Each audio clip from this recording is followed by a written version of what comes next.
नमस्कार, स्वागत है आप सभी का। तो यहाँ पर बात करेंगे एडेड जूनियर शिक्षक भर्ती प्रोसेस। यूपी टीजीटी पीजीटी का विज्ञापन कल जारी हो चुका है नोटिफिकेशन, और आज से जो है ऑनलाइन फॉर्म भरे भी जाएंगे। सुपर टेट 2022 नोटिफिकेशन को लेकर के बात करेंगे। जिस तरह से यूपी टीजीटी पीजीटी का विज्ञापन जारी हुआ है, किसी को एक्सपेक्टेड नहीं था कि इतनी जल्दी विज्ञापन जारी हो जाएगा और इतने कम पदों पर। पदों की संख्या बहुत कम है और इसमें भी प्रधानाचार्य के जो पद हैं या फिर उस पर जो है विज्ञापन जारी नहीं हुआ है। केवल टीजीटी और पीजीटी का विज्ञापन जारी हुआ है। पीजीटी वाले में जो बीएड है उसको लेकर के आप कंफ्यूज मत होइएगा। ये जो है वरीयमान है, मतलब प्रेफरेंस मिलेगा जो बीएड के होंगे। बीएड अनिवार्य नहीं है पीजीटी में। टीजीटी में जो है बीएड अनिवार्य है। डीएलएड या फिर बीटीसी के केवल पीजीटी में अप्लाई कर सकते हैं आप, लेकिन डीएलएड बीटीसी के आधार पर नहीं, बल्कि उसमें आपके पास मास्टर डिग्री जो अर्हता दी गई है वो अर्हता आपके पास होनी चाहिए। सब्जेक्ट कम्बिनेशन होना चाहिए। जैसा कि आप सभी यहाँ पर देख सकते हैं, शिक्षकों के 4163, इसमें टीजीटी और पीजीटी के दोनों के पद मिला करके हैं। 3539 टीजीटी में और 624 पीजीटी के पद हैं। तो पदों की संख्या बहुत कम है। किसी को नहीं लगा था कि इतने कम पदों की संख्या हो जाएगी। हालांकि 5300 के आसपास वैसे भी पद थे जो अध्याचन वाले थे, जिनको वेरीफाई करवाया जा रहा था, और उसमें भी जितने पद समायोजन की वजह से कम हुए थे। लेकिन यहाँ पर जो है लगभग देखेंगे तो 1150 के आसपास पद कम हो गए। तो जो भी एलिजिबल कैंडिडेट हैं, आप फॉर्म भर लीजिए इसका समय से। हिंदी और अंग्रेजी में टीजीटी के सर्वाधिक पद हैं। अब प्रधानाचार्य भर्ती का इंतजार। प्रधानाचार्य एवं प्रधानाध्यापक के 1918 पदों पर होनी है भर्ती। ये कुल यहाँ पर विषयवार पद हैं, अलग अलग विषयों के, आप इसे देख लीजिएगा। सबसे कम पद अगर देखेंगे यहाँ पर तो होम साइंस में है इसमें।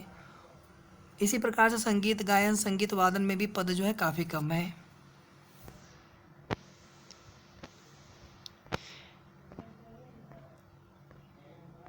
एक आप देखेंगे लोक सेवा आयोग से आज भर्ती का विज्ञापन जारी होगा। चलिए इसके बाद हम लोग देखते हैं एडेड जूनियर शिक्षक भर्ती को लेकर। एडेड जूनियर शिक्षक भर्ती में ओएमआर सीट की फिर से जांच होगी, और जिस तरह से जिस एजेंसी ने ओएमआर की जांच की थी, कहीं ना कहीं उसकी भूमिका अभी संदिग्ध हो गई है। ओएमआर सीट में भी लग गई सेध परिणाम में। किसी प्रकार की धांधली से बचने के लिए ओएमआर सीट पर परीक्षा कराई जाने लगी। ओएमआर का मूल्यांकन सीधे कंप्यूटर स्कैनर से होता है, लेकिन इसके बावजूद परिणाम में कुछ अभ्यर्थियों का कम नंबर मिलना पूरे परिणाम पर सवाल खड़ा करता है। इसमें सीधे तौर पर कंप्यूटर एजेंसी की भूमिका संदिग्ध मानी जा रही है। तो पहली बात तो पुरानी वाली एजेंसी से अब इस बार का जो रिजल्ट है संशोधित, वो मूल्यांकन कराया नहीं जाएगा और उनके खिलाफ जो है कार्रवाई भी की जा सकती है सरकार के द्वारा। और साथ ही साथ इस बार जो एडेड जूनियर शिक्षक भर्ती का पुनर्मूल्यांकन होगा, नई एजेंसी से कराया जाएगा। प्रमुख सचिव के लिखे हुए आदेश में तत्काल जो है परीक्षा का परिणाम, संशोधित परिणाम जारी करने के निर्देश दिए गए हैं। इसके पहले भी आप देखेंगे 68,500 शिक्षक भर्ती में सेम इसी प्रकार की विसंगति देखने को मिली थी। ओएमआर में जो फेल थे पास, जो पास थे फेल, ओएमआर बदल दिए गए थे। तत्कालीन सचिव सुता सिंह को निलंबित कर दिया गया था।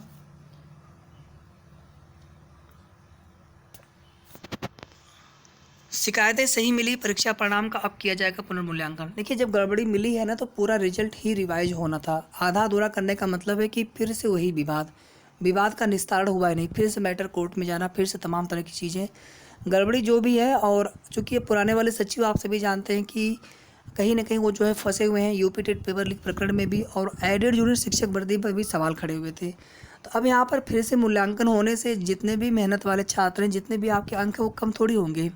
यहाँ पे तो दिक्कत उन्हें हो सकती है जो फर्जी तरीके से या कुछ और भी तरह की चीज़ें हो सकती हैं, क्योंकि पूरे ओएमआर सीट का जो है पुनः मूल्यांकन किया जाएगा। टोटल जो है 571 जो है शिकायतें दी, मतलब प्रत्यावेदन दिए गए थे, उसमें से 132 सही मिला है। यानी बाकी में जो है कुछ गोला भरने वगैरह में गलती हुई होगी, उसकी वजह से भी हम काउंट करते हैं नंबर अपने जितने, लेकिन हमारे नंबर एक्चुअल में होते कम है, कोई गोला भरने में गलती हुई रहती है। तो 132 शिकायतों का सही मिलना भी कहीं ना कहीं 531 में से 132, तो ऐसे 2,72,380 अभ्यर्थियों ने परीक्षा दी है। तो इसमें हो सकता है कि बहुत सारे ऐसे भी कैंडिडेट होंगे जो 96 और 89 पर होंगे और एक नंबर उनके बढ़ जाएं, पास हो जाएं। बहुत सारे लोगों के नंबर कम होने के चांस कम है, नंबर बढ़ने के चांस ज़्यादा रहेंगे। चलिए साथियों, इसके बाद पीएनपी सचिव को ज्ञापन दिया गया था शिक्षा मित्रों को शिक्षक की गणना में शामिल न करें। जैसे टीजीटी पीजीटी का विज्ञापन बिल्कुल अचानक से देखने को मिला, ऐसे ही कुछ पदों पर नई प्राथमिक शिक्षक भर्ती का विज्ञापन भी देखने को मिल सकता है।